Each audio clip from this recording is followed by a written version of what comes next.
What's up, everybody? Welcome back to the channel. This here is Legitical Response. We cover political news. We keep you up to date and keep you informed with everything that the government does. And this election season, I'm sorry, it's ramping up to be one of the most insane election seasons ever. Steve Bannon has been ordered to go to jail because he didn't show up for a January 6th committee hearing. Can we sue the January 6th committee for lying to the American people? I mean, that was one of the most ridiculous committees I think I've ever come across. It was nothing but lies. I mean, sure, there were some facts in there, but that's stuff we already knew. But most of it was lies. They didn't tell you the whole story, right? Because they couldn't tell you the whole story. Because if they told you the whole story, you know, their narrative would have been freaking blown apart, right? They would have been getting hit in the face with narrative, essentially, because their narrative was bogus. That, oh, they stormed the Capitol, they were trying to tear down democracy and all this other BS, right? It's just BS. A couple of people got rowdy, and that's about it. Fighting with cops and all that stupid crap, right? Like, we all agree. Like, I think most average everyday American can agree that you don't go in and you don't fight with cops, especially at the Capitol. That's very stupid for somebody to do, right? And then they call it, oh, a deadly attack, right? Which one of the rioters, quote-unquote rioters, were the only ones that died.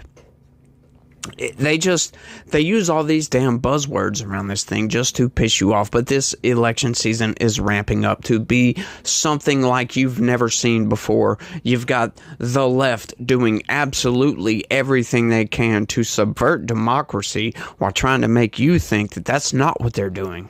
Check this out, y'all. Election certification disputes in a handful of states spark concerns over 2024 presidential contest. Here we go. Now they're going to get you to believe that, oh, evil old Republicans and the evil orange man, oh yeah, they're not going to certify the election results, right? Like, you see all these clips of people on CNN and MSNBC. They interview Republican politicians and other people like, will you certify the 2024 presidential election? That's just one of the dumbest questions out there.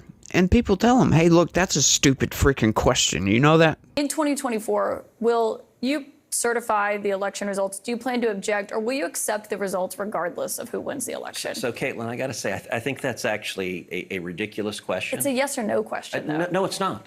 That would be like asking a teacher if she would accept the results of her students' tests before they take the test. How the hell can you accept the results of a test? They might just cheat on that test. You never know. So how the hell can you accept it, right? Like, it makes absolutely zero sense. They're constantly calling everybody, oh, they're an election denier, right? Well, when you factor in the shadow campaign, you know, that I covered in my video, if you haven't seen that, go check that video out. It's very important. There's a lot of context. Every time I say shadow campaign, there's a lot of context around that. A whole lot of context that I think, you know, you guys should really be up to date on. But yeah, when you give the context of the shadow campaign and everything they did around that shadow campaign, oh yeah, there's going to be a hell of a lot of people thinking there's a shit ton of fraud going on because, yeah, just months prior to that, that would have been fraud. So how the hell are these people supposed to know any different? Makes absolutely zero sense. Yeah, by the way, in case you haven't seen that video and what I'm talking about, they changed the rules around elections. There was a cabal, a conspiracy working behind closed doors, behind the scenes, to alter the rules, change the laws around elections to get Democrat activists to go to Democrats and get them people to fill out their mail-in ballots. All of this stuff they done just before the election so they could get people to vote, so they could get enough pieces of paper to win that election. So yeah, you've got all these election officials, you've got all these canvassers and all these election employees, the people that count the votes and all this other stuff. They don't know about these rule changes. A lot of them don't, because they just changed them weeks before the election. So they see a bunch of funny stuff going on and they're like, wait, hang on. this ain't right. Something's wrong here. Something's funny about this. They were being overwhelmed with votes with mail-in ballots, right? Like, a lot of people still think that there was a shit ton of fraud in that election because of all of the mail-in ballots that came in, right? But like I said, I explained that in that shadow campaign video, that's why Joe Biden got 81 million freaking votes, is because they had a cabal of people all around the country, Democrat activists, going to Democrats and getting them to fill out their mail-in ballots. So 20-something million Democrats voted that normally didn't vote because, like I showed in that video, Joe Biden had 81 million votes, right? Hillary Clinton in the previous election only had like 65 million votes. That's a major jump. That's 16 million more voters in just one election cycle, one presidential election cycle. That's an insane amount of voters. So you can imagine some of the poll workers and some of the election officials, the canvassers and all this other stuff out there like, wow, this is crazy. But the Democrats try to get you, he's an election denier. It's just all outright insane. But let's get into this right quick. Check this out. In Michigan's Upper Peninsula, 2 Republican members of a county canvassing board last month refused to sign off on the results of an election that led to the recall of 3 GOP members of the county commission. They did so only after state officials warned them it was their legal duty to record the final vote tally, right? But they don't tell you why these people refuse to, right? Like, they never tell you why. They just, they refuse. They're election deniers, outright, blah, blah, blah. They're election deniers. But they don't tell you why. Why did these people refuse this? Why? That's what we want to know, corporate press, is exactly why. Did they see something funny going on? Did they see some fraud and try to bring that up, and you're trying to cover it up? I wonder what's really going on here. In Georgia's Fulton County, which includes the Democratic voting city of Atlanta, a group run by members of former President Donald Trump's administration last month sued so a Republican member of the local elections board could refuse to certify the results of the primary election. Once again, and they don't tell you why. They want that right to refuse to certify the election results in case they see a bunch of fraud, in case they see some funny business going on, right? Either side. In case they see some funny business, because there was a lot of funny business in the 2020 election. We know this. We know they changed the rules and the laws and all this stuff around voting and mail-in vote, the universal mail-in ballots and all this other BS, right? Around ballot harvesting, the drop boxes, all kinds of crap, right? It was a very unsecure election. But hang on, a couple months ago, you could get in trouble for saying that. Yeah, you could get booted off social media for saying that. I wonder why. Why do they want you to not say that? Why do they want you to think that, you're an evil person if you deny the election? Yeah. Shadow campaign, folks. Go check that video out. I promise you'll be blown away by the information in that video. And in Arizona, GOP lawmakers sued to reverse the state's top Democratic officials' requirements that local boards automatically validate their election results. I wonder why they would want their top election officials to automatically validate election results. Does that sound funny to you? Right? Let me know down in the comments section, because that sounds really funny to me. That's because basically what they're telling you, they want to automatically just certify this regardless if it's legitimate or not. Right? It just doesn't make any sense to me why the Democrats are pushing this so hard, because anybody with any sort of critical thinking skills will say, why? Why is that? Why, what if there is fraud? What if there is this? There's all kind of situations you could bring up as to why somebody would not want to certify an election. But the Democrats, they don't want you to ask any questions. They want you to remain stupid and don't ask any questions. Why? Because you're trying to dig into the funny business that's going on with these people. Right? Like, I'm not trying to say that they're doing anything fraudulent, right? But when they do stuff like this, when they ask politicians Will you certify the 2024 election months before the election has even started? Yeah, there's something funny going on with that. Why? Why would you ask that? Of course, if everything's free and fair, if there's no funny business, sure, certify whatever. Why wouldn't I? Why wouldn't any of these politicians certify it? However, if they see a bunch of fraud going on, do you expect them to certify that election then? Let me ask you that. That's what I want to ask. Like some of these people asking the politicians, will you certify the election? Hang on, let me ask you a question. What if there's a bunch of fraud? Do you expect them to certify an election if, say, Republicans, fabricate millions of fraudulent ballots? Do you want them to still certify that election? It's like, no, of course not. And that's why that is a very dumb question.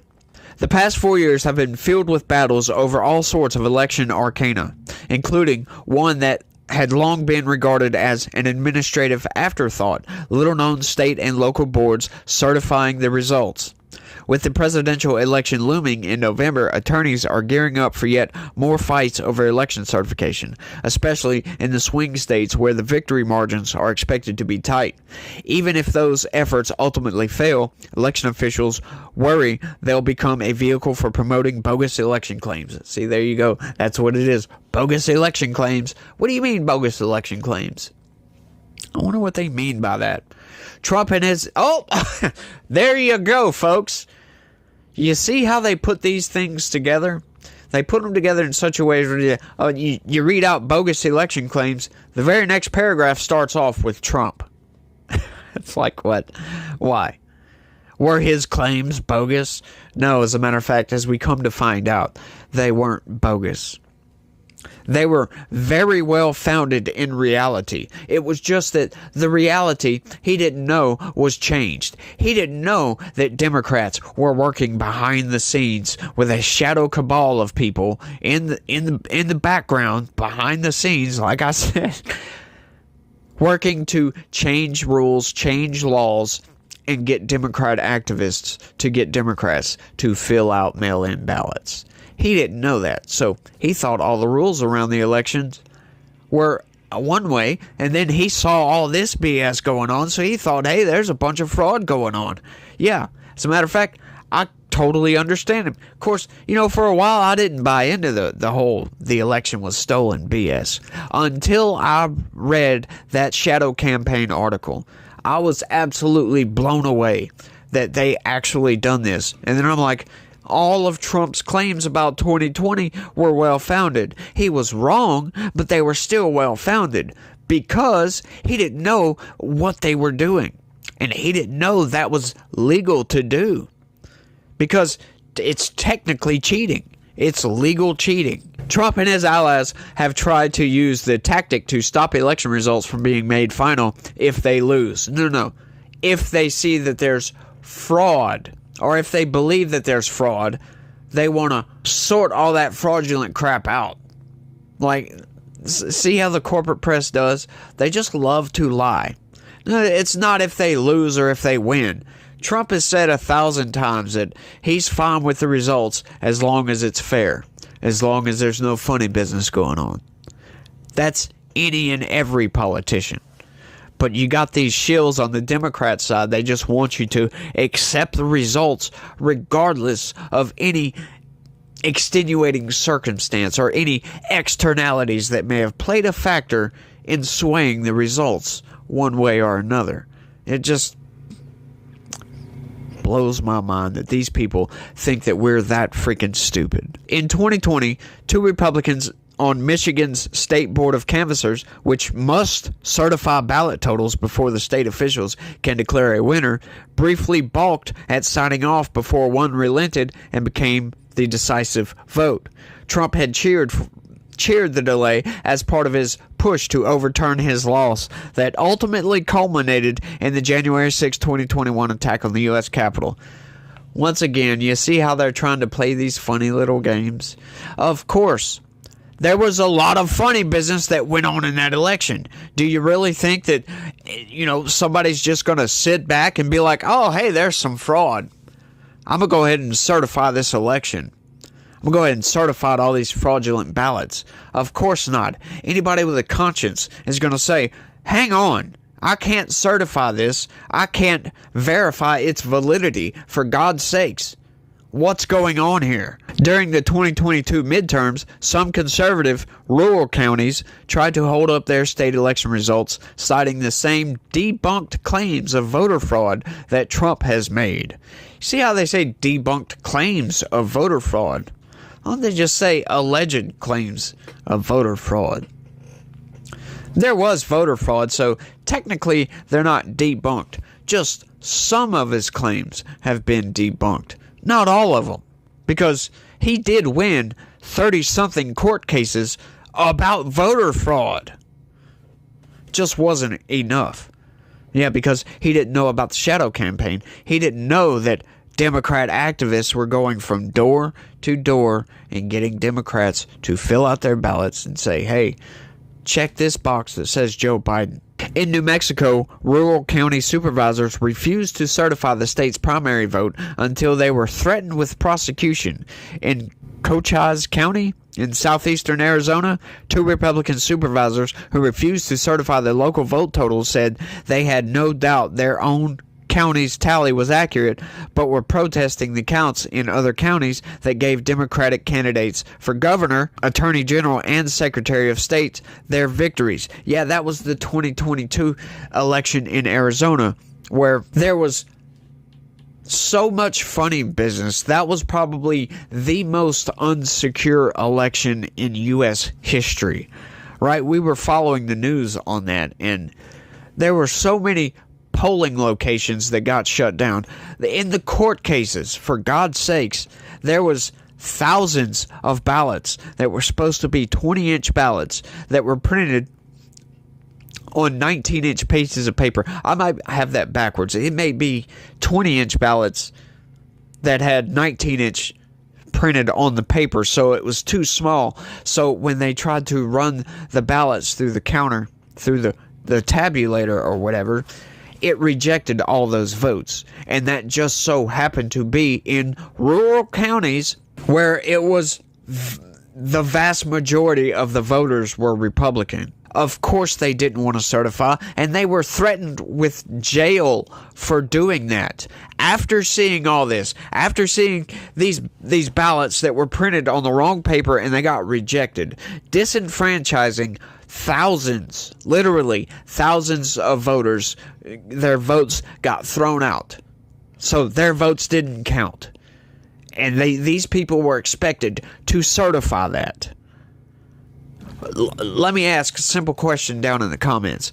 Would you certify that? If you see a bunch of crap going on, you see all these ballots printed on the wrong paper, and these votes just got rejected outright, would you certify that election result? You'd be like, hell no. Thousands of people's votes didn't get counted, for God's sakes. And they tried to arrest those people. And it just so happened to be that was the instance where I forget her name right off. That she's the governor of Arizona now, but at the time she was, I believe, the Secretary of State, or she was in charge of the elections. It was just a major conflict of interest, and she should have abstained from overseeing that election, but she didn't. Of course she didn't. She was running for governor. And a shit ton of funny business went on. And you know what? Those court cases, it was just outright BS. Technically, Kari Lake should be the governor of Arizona right now. But that election, I can honestly say, from looking at all the evidence of the court cases, looking at everything that happened, yeah, that election was stolen from Kari Lake. I can say that with 100% certainty. Just like from what I've seen. Just don't buy into the BS that the Democrats and the corporate press try to push on people. It's not working. I'm seeing right through all this BS. Of course, if you see fraud, yeah, don't certify it. do not refuse to certify that crap because it's BS. Don't let these people push you into thinking you're some conspiracy theorist because you see some funny stuff going on. You're like, hang on, I think we need a recount, or I can't certify this because I don't trust the validity of all of these votes. Like, there was funny business I saw with my own two freaking eyes, right? Like, don't let these people push you into the conspiracy theorist corner. Right? Don't let them make you believe that you're crazy for thinking there was fraud in an election. Right? That's what they try to do. They try to use words and make you feel shameful or something because you denied an election, huh? Well, there was funny business going on, right? Like, they may have changed the rules to make what they did legal, but yeah, that's very underhanded. That is called cheating. It's outright cheating what they did, and you call it out, and you're a conspiracy theorist. You're a crazy tinfoil hat wearing conspiracy crackpot. Don't let them push you into that corner. Push back on these people and tell them, no, you're crazy. You're a fascist. You're a Stalinist fascist. That's what you are. But I think I've rambled on for long enough on this one. I want y'all to let me know what y'all think about all this down in the comments section. And that's all I got for this one, y'all. I'm going to thank everybody for watching. And y'all try to have a good day and stay legitical. Peace.